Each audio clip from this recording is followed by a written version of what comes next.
Profesor Robert Arnau, muy buenas. Muy buenas, Esteban. Ha costado traerle hasta aquí. Ya sabes lo que pasa, ¿no? Con nuestra profesión y nuestros pasilleos, ¿no? Tú y yo tenemos mucho contacto, tenemos una amistad muy buena y sin embargo nos ha costado más de un año, o yo diría que más incluso, que encontrar el momento para venir aquí. Bueno, ya conoces también mi agenda, ¿no? Y mi personalidad un poco, que siempre voy de lado a lado. Entonces, un poco creo que ha sido eso, ¿no? Pero yo tenía ganas de venir, ¿eh? A partir de hoy va a ser un con micro. Estupendo. Además de con micro, usted ya es uno de nuestros selectos pabellones auditivos, escucha Transmedia. ¿Recuerda alguna entrevista? Sí, muchas. Una que recuerde. Así a bote pronto recuerdo muchas, he oído muchísimas, más de las que tú te crees. Probablemente, sobre todo... más que servidor, probablemente. No, más que servidor no. Pero he oído muchas de compañeros. He oído la de Marta, oí la de... Profesora Marta Martín. Sí, nuestra profesora Marta Martín, la directora del laboratorio. Oí la de Agustín con respecto a su cortometraje. Oí la de Jordi, que dijiste a Jordi. Oí la de Javier Marzal. Oí un poco la de Palau. Algunas semanas, cuando me he dado de bruces con tu podcast, he visto algunas, hay muchas más interesantes, obviamente, hay centenares de entrevistas interesantes, pero es que no llegamos a todo, tú bien lo sabes, ¿no? Entonces, no he podido oírlas todas, pero he oído muchas y me gusta mucho el tono del programa y sobre todo me gusta mucho lo que responden mis compañeros, ¿no? ¿Sabe que a partir de hoy el tono cambia del programa? ¿Por qué? Porque estoy yo. Deja de ser un programa amable y vamos al lío. ¿Le apetece un café? Me ha tocado, claro. Transmedia, el programa de investigación en comunicación. Esteban Galán. Decía aquel viejo profesor estadounidense que si tuviéramos un auténtico sistema de educación, se impartirían clases de autodefensa intelectual. Nuestro comicro de hoy es el profesor de la Universitat Jaume I de Castelló, Robert Arnau, y lo que comparte con aquel viejo profesor estadounidense, conocido como Noam Chomsky, es su conciencia crítica y su conocimiento de que desde la comunicación y desde la investigación también se puede contribuir a la transformación social. Profesor Robert Arnau, muchas gracias por acompañarnos. Muchas gracias a ti. ¿Se puede y se debe intentar cambiar la sociedad desde la investigación, desde la comunicación? Hombre, se puede y se debe. Yo no soy mucho de hablar por los demás, pero cada uno debe hacer lo que crea en conciencia que es lo que tiene que hacer. Pero yo creo que es fundamental plantearse la comunicación, sobre todo también de cara a los alumnos y a los jóvenes, no como algo gratuito que existe como existía, ¿no?, en las vanguardias del arte por el arte, de la comunicación por la comunicación, que ya sería interesante, sino que detrás de cualquier enunciación y de cualquier discurso hubiera, digamos, un objetivo que trascendiera ese mismo discurso, ¿no? Y por eso es interesante que los discursos audiovisuales, en este caso muchas veces tú también formas parte de los tribunales de final de grado y les animamos a los alumnos que sus trabajos tengan algún tipo de reflejo en la sociedad o que sirvan para desvelar algunos procesos sociales. Entonces yo creo que sí que es interesante que cualquier reflexión que hagamos y cualquier producto que tratemos de sacar adelante a través de la imagen, pues tenga como referente o al menos como objetivo el volver, ¿no?, a la sociedad, que es de donde salimos todos, y es al final, digamos, donde todos estos significados se dirimen, ¿no?, y van cobrando forma, ¿no? Hay muchos tipos de discurso, entre ellos el audiovisual, y dentro del audiovisual tenemos el cine, ya empieza a envejecer. No envejece mal, debemos decir, aunque de todo, ¿qué es el cine? Menuda pregunta, ¿no? Bueno, ya intentó responder Bazán y se quedó... Don Andrés. Y se quedó Don Andrés y se quedó ahí, ¿no? El cine, yo no sabría definir el cine, pero realmente el cine es una manifestación muy diversa, ¿no? Y todos... Una pregunta que yo me he hecho muchas veces y que me hago todavía a día de hoy y que suelo transmitir a mis alumnos es precisamente cómo detrás de la obra de Bazin hay bastantes lecturas acerca de lo que es el cine. Son autores tan profundos y tan ricos que es difícil establecer. Normalmente asociamos a Bazin a la transparencia, ¿no? Pero también, tal como decía que le cadre est une fenêtre, que decía Bazin, que el cuadro es una ventana, también decía le cadre est une cache, o sea, el cuadro es una ocultación. Por tanto, está esa dialéctica en el pensamiento de Bazin que no es tan sencillo asimilarlo a la transparencia, porque su discurso es muy complejo. Igual pasa en la filosofía del arte o en la teoría del arte con Benjamin, ¿no? Y eso me lo enseñó una profesora, Amparo Rovira, a la cual estoy muy agradecido en filosofía, en una optativa que hice durante la carrera, las varias lecturas que tiene la obra de Benjamin. Benjamin se suele, digamos, asimilar a la obra de arte, su obra más conocida es la obra de arte en la era de la reproductibilidad técnica, y se suele decir, bueno, pues que el arte perdió su aura, pero sin embargo no se hace un análisis detallado de lo que significa eso para Benjamin, porque Benjamin era un moderno, y que el arte perdiera su aura no era algo negativo, como se suele ver hoy en día, ¿no? Que ha perdido la originalidad, digamos, pues eso, la potencia y la singularidad del original. Y Benjamin pertenecía a una corriente marxista que en aquel momento estaba muy enraizada con el maquinismo y con digamos, todas estas tendencias de confianza en el futuro y el progreso como un arma liberadora de la sociedad, no como ha pasado hoy en día. Entonces la lectura de Benjamin también tiene estas dialécticas y es interesante verlo, ¿no? Para ver que son obras y pensamientos complejos que, bueno, pues que tienen muchas aristas, ¿no? Y que a veces es interesante digamos, verlas todas. Entonces no sabría responderte a qué es el cine realmente. No, sí que me ha respondido que para intentar definirlo se refugia en el arte. Es un arte. También es una industria. ¿Y tanto? Y bueno, ha acudido a Benjamin, al concepto de aura de Benjamin. Hace poco, bueno, hace unas fechas, Erice decía que lo digital, el cine digital ha matado el aura del cine. ¿Está usted de acuerdo? Que la digitalización del soporte desprovee del aura al cine. Bueno, vamos a ver. Erice, lo que diga Erice, yo no me atrevo a decir nada en contra, ¿no? Lo que Víctor Erice diga probablemente está sustentado por un pensamiento profundo y por una práctica del cine que todos sabemos que es profunda por cuanto hay una reflexión detrás sobre la materia cinematográfica. Entonces, no me atrevería, pero entiendo lo que quiere decir en cuanto a la supresión del celuloide, ¿no? Como tal. Este señor en parte tiene culpa de que estemos usted y yo aquí. Totalmente, muchísima culpa. Yo me quedé, como supongo que te pasó a ti, pero yo desde los 20 años soy un enamorado del Sol del Membrillo, y bueno, y de sus ficciones, por supuesto, también, de sus películas, que es difícil hablar de documental y ficción con Erice también, ¿no? Por esto. Pero desde luego que es responsable en gran medida, ¿no? de nuestra pasión. De la mía, absolutamente, ¿no? Y pudiéndole comprar la frase a Erice, sin embargo, un amigo suyo, un gran amigo suyo, Guérin, es un enamorado de las nuevas tecnologías y cuenta cómo sus últimos trabajos no serían posibles sin digamos, la desaparición casi del artefacto tecnológico. Es decir, cómo las cámaras y el equipo, sobre todo el equipo técnico de rodaje, se ha simplificado tanto. Claro, yo estoy de acuerdo, ¿no? Y bueno, y más que eso, ya no digamos solo la tecnología en los equipos de rodaje, sino las tecnologías que suplantan a los discursos lineales. Por ejemplo, tú conoces muy bien a un documentalista, para mí es el gran ensayista del documental mundial, que es Chris Marker, que falleció hace pocos años, hace un año escaso, 2 años. Y Chris Marker transitó por muchos caminos, ¿sabes? Uno de los caminos que transitó a principios de los 90 era una instalación interactiva que se llamaba Level 5, que era, digamos, un hipermedia y un transmedia avant la lettre, ¿no? Es decir, la utilización de la tecnología como elemento que hace, digamos, que el discurso se amplíe y también se complejice desde el punto de vista de la lectura, ¿no? Y la comprensión. Y eso es bueno.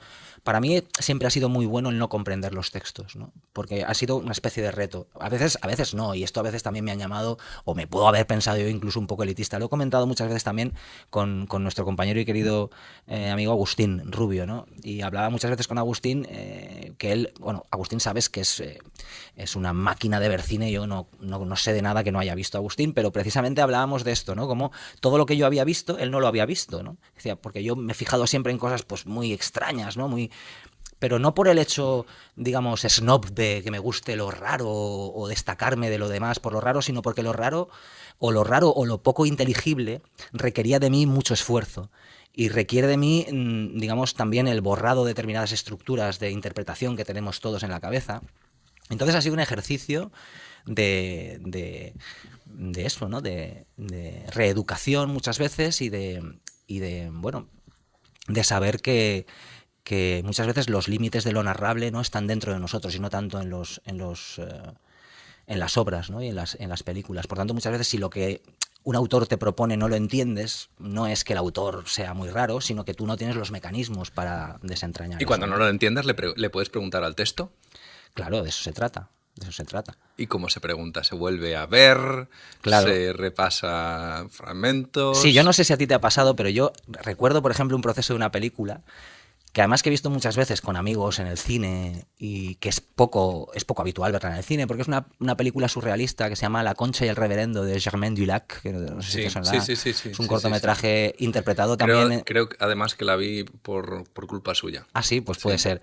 Pues la interpreta Antonin Artaud también, que es uno de los teóricos que a mí más me ha hecho mella, pero no por sus planteamientos son muy radicales, sino por esa pasión, ¿no?, que tenía. Un pelín bruto también. Sí, extremo, ¿no? Y su planteamiento del teatro también es así, el teatro de la angustia, ¿no? Pero me parece que esa película fue una de las películas que me retó a esto, ¿no? Porque una película que, si la ves, como cualquier película surrealista, bueno, pues hay que trabajar simbólicamente todo lo que aparece y tratar de hacer un análisis enunciativo y narrativo para ver qué es lo que propone, ¿no? Y en esta película pues ocurría esto, ¿no? Que cada vez que la veía salía sin haber comprendido nada, y esto me motivaba para verla otra vez, decir, bueno, ¿qué me ha pasado a mí? Que se trata de que no entienda nada, el surrealismo no. Se trata de que sepamos ver lo que nos propone Germain Dulac, ¿no? Que por otra parte hizo muy pocas otras películas, ¿no? Y entonces La Concha y el Reverendo es un ejemplo porque lo recuerdo mucho, de haberlo visto muchas veces en cine y muchas veces en casa, hasta después de muchas veces verlo, creer que lo que propone Germain Dulac, bueno, al menos estaba capacitado para entender algo de lo que proponía, ¿no? Pero bueno, quizá también es una ilusión, no significa que lo comprenda, pero sí que para mí, desde luego, las películas que son difíciles de ver a veces son un reto. Otras veces no, otras veces... O una experiencia directamente. O una experiencia. Otras veces directamente es un coñazo, Esteban. Así de claro, ¿no? O sea... yo conozco grandes cineastas y conozco a grandes cineastas que son muy tediosos. Por ejemplo, a mí Jacques Rivette me parece un cineasta especialmente tedioso y me cuesta mucho de sus películas. Sin embargo, con otros que son tediosos para mucha gente, como Alan Tanner, como muchos otros, pues a mí no me lo parecen, ¿no? Pero bueno, ya te digo, yo creo que ha sido una cuestión más de experiencia vital y lo que tú comentas, una experiencia personal, ¿no? El Godard de las últimas 4 décadas también. Exactamente, es que hay cosas muy raras, ¿no? Un saludo para Jean-Luc. Claro, exactamente. Transmedia. Esteban Galán.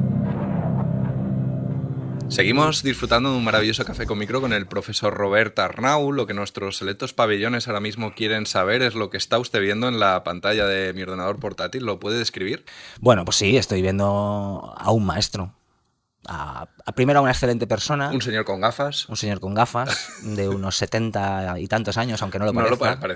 No lo parece, ¿no? Parece pero, con los 45 recién. Sí, pero no lo dirías, pero son 70 y largos los que tiene. Estoy viendo una imagen que me has puesto en el ordenador de Josep María Català, que para mí es para mí y para muchos, lógicamente, ¿no? Josep María fue premio nacional de ensayo en los años 90 con un libro que se llamaba La violación de la mirada. Pero eso da una idea de la capacidad narrativa que tiene, ¿no?, a la hora de escribir. Y es verdad que sus ensayos para mí son lecciones, pero lecciones que me duran mucho tiempo, porque hay mucho que desentrañar, ¿no? Y lo último que trabaja, que es la complejidad de las imágenes y tal, es lo que comentábamos hace un momento, ¿no?, sobre otras cosas. Estaremos todos ahí dentro de 5 o 10 años, Esteban, no hay salida. O sea, es obvio que estaremos ahí. Y estamos ante una persona que es capaz de ponernos una avenida, ¿no?, para que circulemos y sepamos bien por dónde podemos circular, qué salidas tiene esa avenida, si lleva a algún sitio, si no lleva a ningún sitio. Y a mí me parece primero lo que te decía al principio, una persona entrañable, porque es una persona encantadora, pero por otra parte me parece un valor de nuestro conocimiento insustituible, ¿no? Aparte de toda su labor como dinamizador del documental español a partir de la dirección del máster del documental creativo de la Pompeu, que dirige con Gonzalo Herralde desde hace muchos años, y con también Román Gubern. Y si alguien se atreve a ver el programa de ese documental creativo, sabrán lo que tienen entre manos, ¿no? Y si también te atreves a ver a la gente que ha salido formada de allí, las películas que han salido de allí, pues te das cuenta del potencial, ¿no?, de toda esta escuela. Y Josep María es uno de los que está, por supuesto, a la cabeza de todo eso, ¿no? Porque el audiovisual puede ser una fuente de conocimiento también. Claro, lo es. Lo que comentábamos antes. Para mí el audiovisual ha sido mucho tiempo una fuente enorme de conocimiento a través del documental, pero bueno, también ha sido una experiencia, digamos, una fuente de disfrute, o sea, que se mezcla, ¿no? Una especie de juego divertido, ¿no? Para mí, muchas veces las películas son eso, ¿no? Juegos divertidos, sobre todo documentales, que te plantean, digamos, maneras de acercarte al tema diferentes, ¿no? Y son, sí, para mí, yo he aprendido mucho a partir de los documentales, ¿no? Y del cine y del mundo y de la vida también. Y en el caso de Josep María Català, ha trabajado, es muy difícil elegir un tema, pero a mí me interesa mucho cómo trabaja él el tiempo. ¿Cuál es su preferido? Digamos, ¿cuál es la línea de trabajo preferida suya de Josep María Català, de las muchas que...? Pues hombre... Pues yo estaba repasando antes de la última conferencia, que además le invitó a usted, y tenía como 4 páginas de notas. Sí, es que sus conferencias son... No, Turguet lo has visto en directo y muchas veces, y yo también, es lo que comentamos al principio. Además es una persona que yo creo que en general disfrutamos mucho viéndola, porque tiene una oratoria, no es un discurso complejo para nada, a pesar de la complejidad de cuestiones que maneja.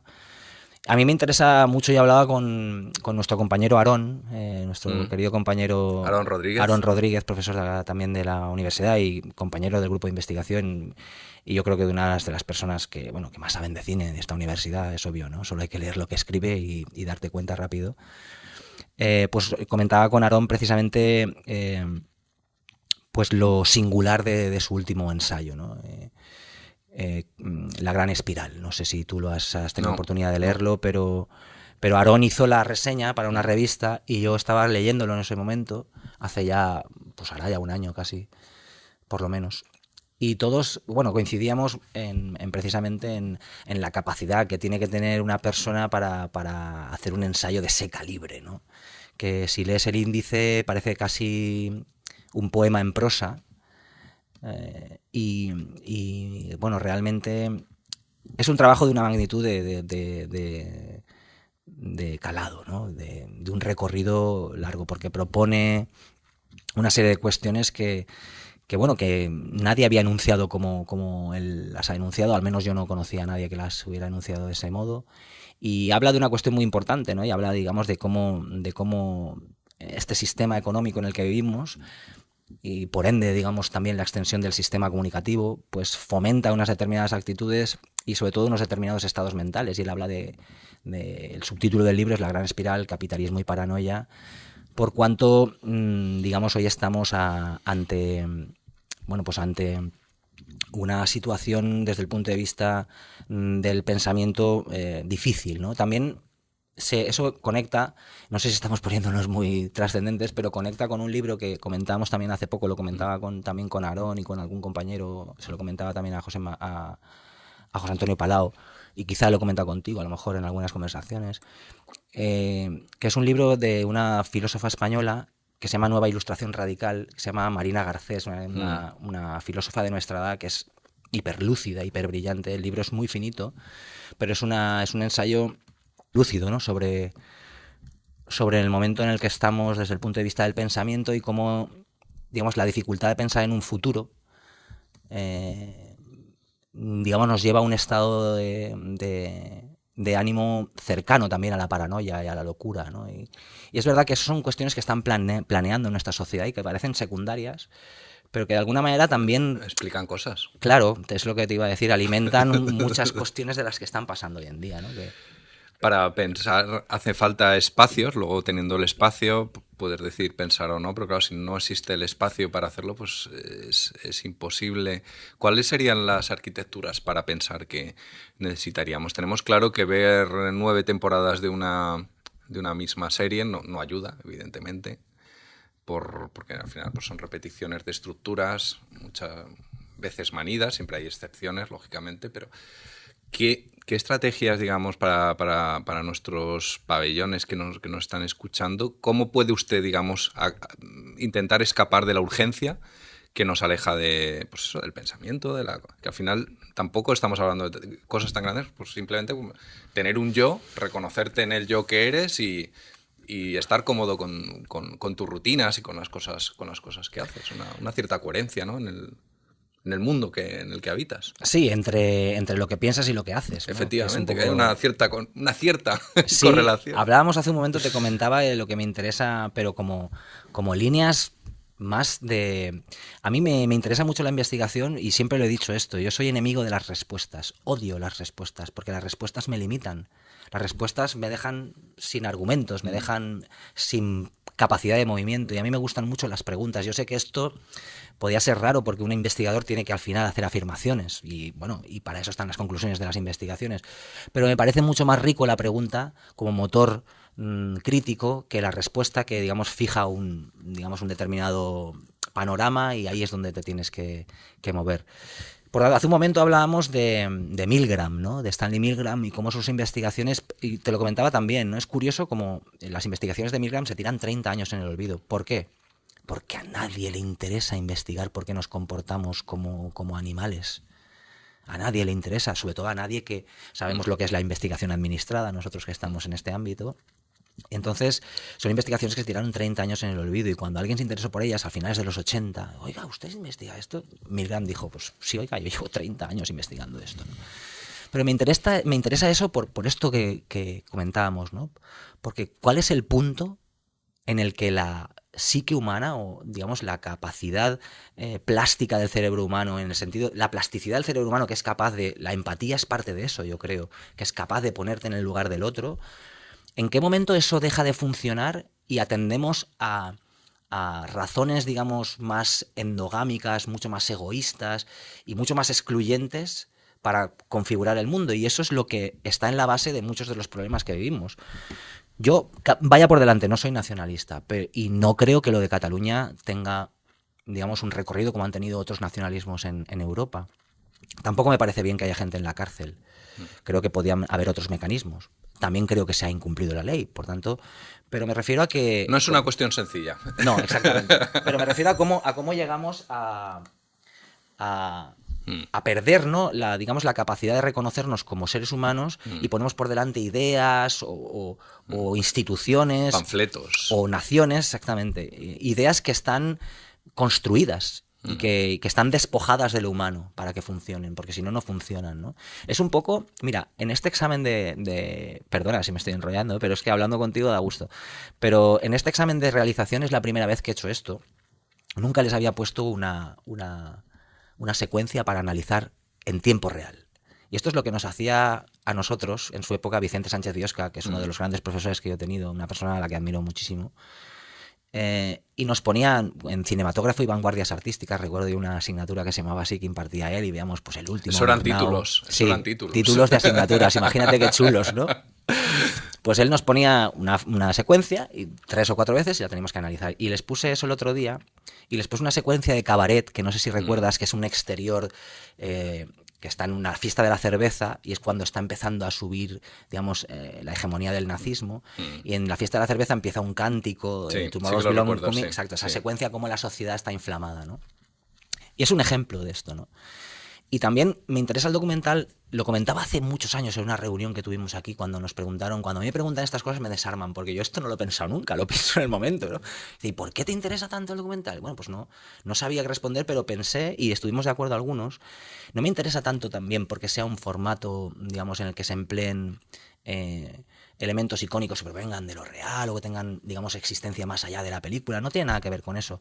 Tiene que ver con una cuestión que va más allá de eso, yo creo, y es que todavía, a pesar de que estamos en la época de la imagen infográfica, de los efectos digitales, que es evidente que las imágenes no tienen relación con lo real, todavía la gente ve una imagen y cree que es verdad, y detrás de ese componente, de esa base indicial, está, digamos, todo el uso perverso de las imágenes, y todos los discursos se anclan, digamos, en ese ámbito, ¿no?